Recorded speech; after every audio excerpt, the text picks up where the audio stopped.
경험자본론 11화 가짜노동 인트로. 멈춰버린 시계. 지난밤 당신은 잠들지 못했을 것입니다. 우리가 함께 그려온 백화의 마스터 플랜, 그 웅장한 청사진이 당신의 가슴을 뛰게 만들었기 때문입니다. 머릿속에서 당신은 이미 성공했습니다.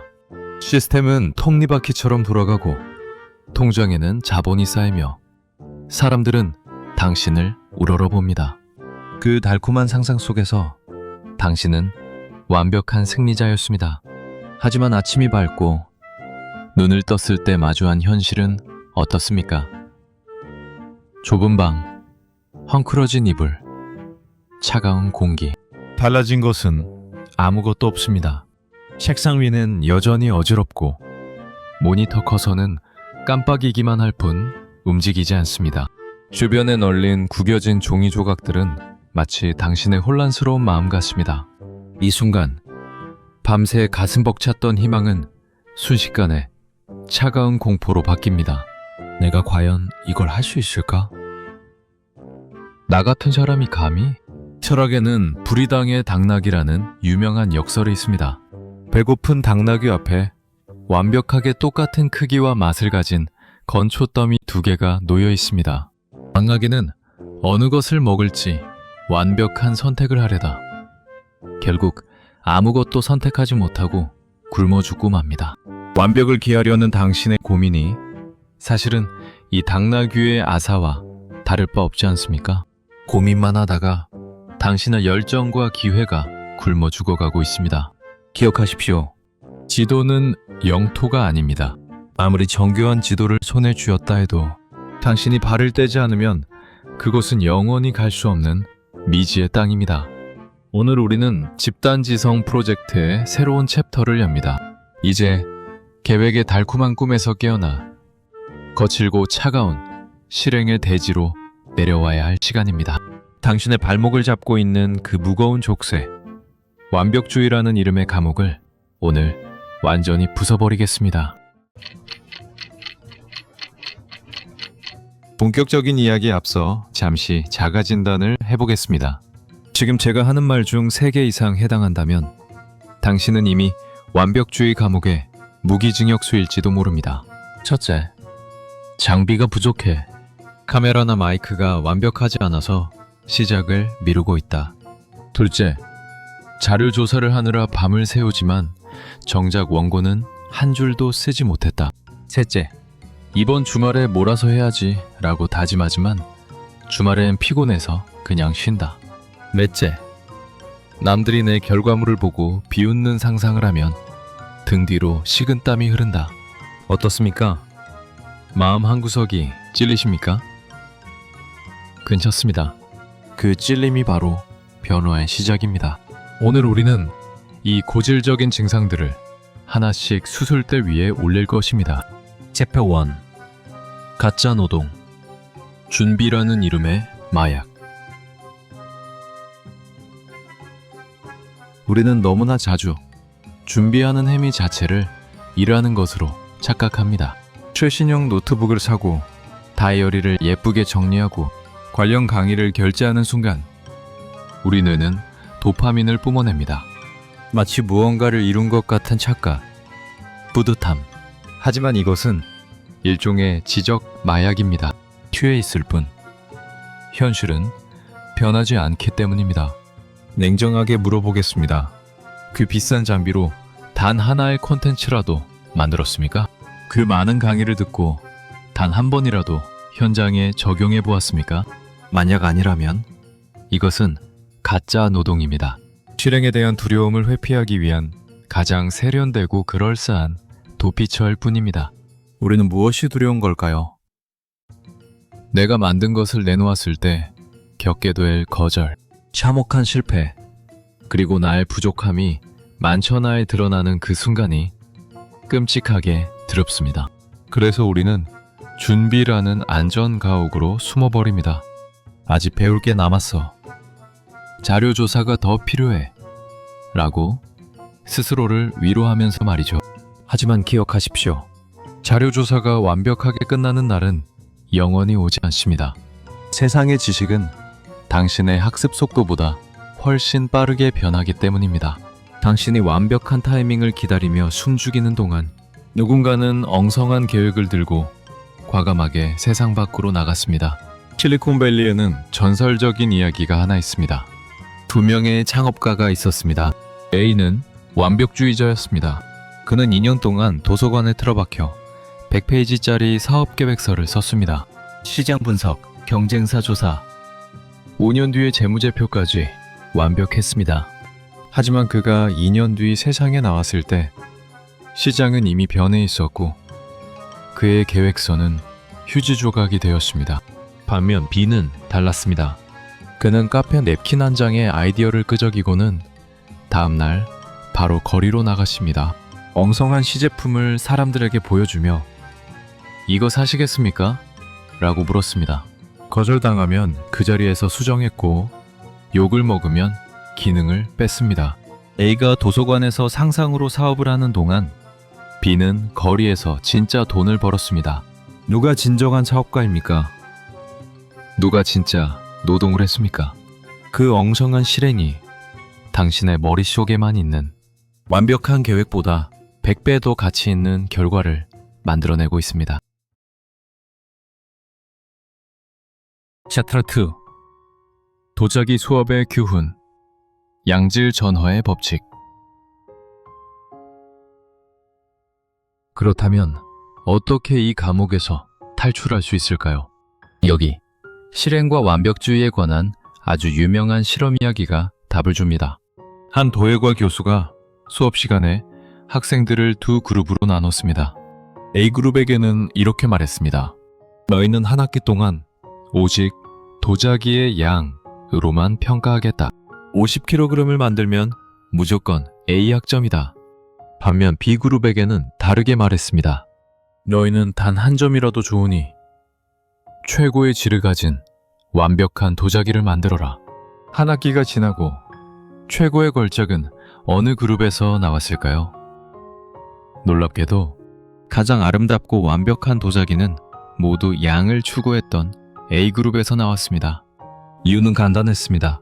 A그룹 학생들이 수십 개의 도자기를 빚으며 흙을 만지고 깨트리고 실수를 수정하는 동안 그들의 손끝 감각과 실력은 비약적으로 성장했습니다. 반면 완벽을 추구했던 B그룹은 어땠을까요? 그들은 완벽한 디자인 이론을 세우느라 시간을 허비했고 흙을 만질 기회를 놓쳤습니다. 결국 학기 말에 그들이 내놓은 것은 이론만 그럴싸한 초라한 작품 몇 점뿐이었습니다. 이것이 바로 양질 전화의 법칙입니다. 양이 쌓여야 비로소 질적 변화가 일어납니다. 먼지 봉투 없는 청소기로 유명한 제임스 다이슨을 아십니까? 그는 단 하나의 완벽한 청소기를 만들기 위해 머릿속으로만 설계하지 않았습니다. 그는 무려 5126개의 시제품을 만들었습니다. 5126번. 실패했다는 뜻입니다. 만약 그가 100번째 실패해서 나는 재능이 없어 라고 멈췄다면, 혹은 완벽한 설계도가 나올 때까지 만들지 않겠어 라고 생각했다면 오늘날 다이슨 제국은 없었을 것입니다. 5126번의 엉성한 실행과 처절한 실패, 그것이 쌓이고 쌓여 마침내 세상을 바꿀 단 하나의 혁신이 탄생했습니다. 당신은 고작 한두 번의 시도조차 하지 않고 완벽을 바라고 있지 않습니까? 당신의 첫 번째 유튜브 영상, 당신의 첫 번째 사업 아이템은 단연히 엉망일 것입니다. 그것이 정상입니다. 부끄러워하지 마십시오. 우리는 천재들은 처음부터 완벽했을 거라고 착각합니다. 하지만 역사는 다르게 말합니다. 여기 두 명의 천재, 모차르트와 베토벤이 있습니다. 모차르트는 머릿속에서 완벽하게 작곡을 끝냈다는 신화가 있지만 베토벤은 달랐습니다. 그의 악보를 보신 적이 있습니까? 그의 악보는 고치고 지우고 찢어버린 흔적으로 가득합니다. 마치 치열한 전쟁터 같습니다. 그는 한 곡을 완성하기 위해 수십 번, 수백 번의 쓰레기 같은 초안을 만들었습니다. 우리가 감동하며 듣는 운명 교향곡은 그 수많은 실패작들이 쌓여 만들어진 빙산의 일각입니다. 수면 아래에는 실패와 수정이라는 거대한 얼음 덩어리가 숨겨져 있습니다. 음악의 성인 베토벤도 이토록 처절하게 수정하고 고쳤는데 하물며 우리가 단 한 번에 완벽한 결과물을 내놓으려 하는 것은 오만이 아닐까요? 완벽은 상태가 아니라 과정입니다. 더럽고 지저분하고 고통스러운 수정의 과정. 그것이 바로 완벽으로 가는 유일한 길입니다. 챕터 3. 자기 검열관을 해고하라. 실행을 가로막는 가장 큰 적은 외부에 있지 않습니다. 바로 당신 내면에 살고 있는 까다로운 검열관입니다. 이 검열관은 당신이 무언가를 하려고 할 때마다 귓가에 속삭입니다. 이건 너무 유치해. 사람들이 이걸 보면 비웃을 거야. 넌 아직 전문가가 아니잖아. 주제를 알아야지. 이 목소리는 너무나 강력해서 당신의 아이디어가 세상에 나오기도 전에 질식시켜버립니다. 이제 그 검열관을 해고할 시간입니다. 해고 통지서를 날리십시오. 당신은 아직 대가가 아닙니다. 당신은 배우는 학생입니다. 학생이 실수하는 것은 부끄러운 일이 아니라 특권입니다. 실수가 허용되는 유일한 시기입니다. 그리고 한 가지 더. 사람들은 당신에게 관심이 없습니다. 이것은 슬픈 말이 아니라 엄청난 자유를 주는 복음입니다. 심리학에는 조명 효과라는 재미있는 실험이 있습니다. 코넬 대학교 연구팀은 한 학생에게 민망한 캐릭터가 그려진 티셔츠를 입히고 강의실에 들어가게 했습니다. 학생은 최소한 절반은 나를 쳐다봤을 거야 라며 괴로워했습니다. 하지만 결과는 어땠을까요? 실제로는 고작 10%의 학생만이 그 티셔츠를 기억했습니다. 우리는 스스로가 무대 위의 주인공이고 세상 사람들이 핀 조명을 비추며 나를 감시한다고 착각합니다. 하지만 진실은 관객들은 가짜의 스마트폰을 보느라 당신에게 눈길조차 주지 않는다는 것입니다. 비웃음 당할까봐 두려우십니까? 안심하십시오. 아무도 당신을 쳐다보지 않습니다. 이 투명 인간의 자유를 마음껏 누리며 마음껏 저지르십시오. 믿져야 본전이라는 말이 있습니다. 실행의 세계에서는 잃을 것이 없습니다. 성공하면 자산을 얻고 실패하면 경험이라는 자본을 얻습니다. 어떤 경우에도 당신은 남는 장사를 하는 것입니다. 챕터 4. 정지 마찰력을 이기는 70%의 법칙. 물리학에는 정지 마찰력과 운동 마찰력이 있습니다. 가장 큰 힘이 필요한 순간은 언제일까요? 바로 멈춰있는 물체를 처음 움직일 때입니다. 일단 움직이기 시작하면 훨씬 적은 힘으로도 계속 밀고 나갈 수 있습니다. 우리의 실행도 이와 똑같습니다. 처음 시작이 가장 고통스럽습니다. 이 고통을 줄이는 유일한 방법은 무엇일까요? 바로 목표치를 대폭 낮추는 것입니다. 지금은 거대 기업이 된 드롭박스의 창업자 드류 휴스턴도 처음엔 완벽한 코드를 짜느라 시간을 낭비하지 않았습니다. 그는 제품이 완성되기도 전에 기능이 작동하는 척하는 3분짜리 엉성한 영상을 만들어 커뮤니티에 올렸습니다. 우리는 이런 걸 만들 거예요 라고 말이죠. 그런데 그 엉성한 영상 하나가 하룻밤 사이에 7만 명의 대기자를 모았습니다. 완벽한 제품을 만들고 나서 홍보했다면 몇 년이 걸렸을 일을 단 하나의 작은 실행으로 하룻밤에 검증한 것입니다. 이것이 바로 MVP 최소 기능 제품 전략입니다. 거창하게 시작하지 마십시오. 가장 작고 가장 빠르고 가장 가볍게 던지십시오. 집단지선 프로젝트의 행동 강령 70%의 법칙을 기억하십시오. 100% 확신이 들 때까지 기다리지 마십시오. 70% 정도 준비되었다면, 아니 50%라도 확신이 든다면 일단 버튼을 누르십시오. 그럼 당장 오늘 밤 책상 앞에서 무엇을 해야 할까요?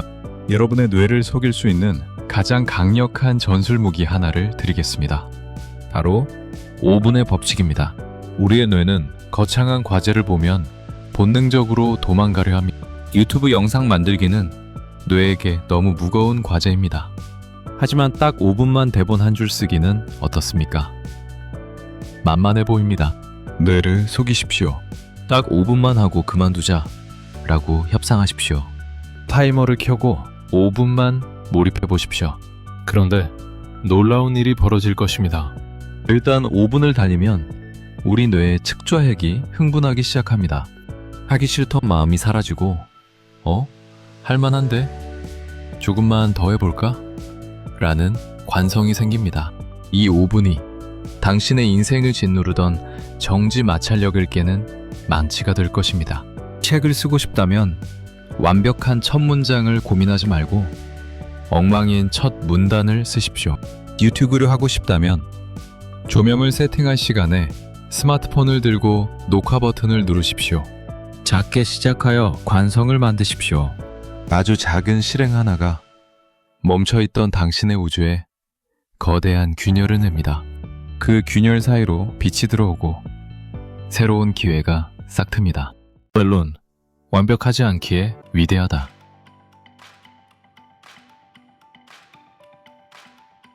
살아가는 구독자 여러분, 우리는 신이 아닙니다. 우리는 불완전한 인간입니다.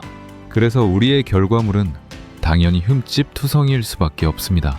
하지만 그 흠집과 부족함 속에 당신만의 고유한 이야기가 담깁니다. 공장에서 찍어낸 매끈하고 완벽한 공산품보다 거칠지만 만든 이의 손자국과 영혼이 담긴 수공예 품이 사람의 마음을 움직이는 법입니다. 오늘 이 영상을 끄는 즉시 당신만의 서툰 첫걸음을 떼십시오. 누군가에게 전화를 걸어도 좋고 블로그에 글 한 줄을 써도 좋습니다. 첫 번째 도미노를 쓰러뜨리는 데는 손가락 하나면 충분합니다. 하지만 그 도미노가 계속 쓰러지면 나중에는 거대한 탑도 무너뜨릴 에너지가 생깁니다. 지금 당신의 손가락 끝에 있는 그 작은 전송 버튼, 업로드 버튼이 바로 첫 번째 도미노입니다. 그 작은 행위가 당신을 몽상가에서 실행가로 바꾸는 위대한 의식이 될 것입니다. 당신은 준비되었습니다. 아니, 준비되지 않았어도 충분합니다. 지금 당장 저지르십시오. 집단지성 프로젝트 11화였습니다. 우리가 저지른 일들이 실패로 돌아가면 어떡하냐고요? 걱정 마십시오. 실패는 끝이 아닙니다.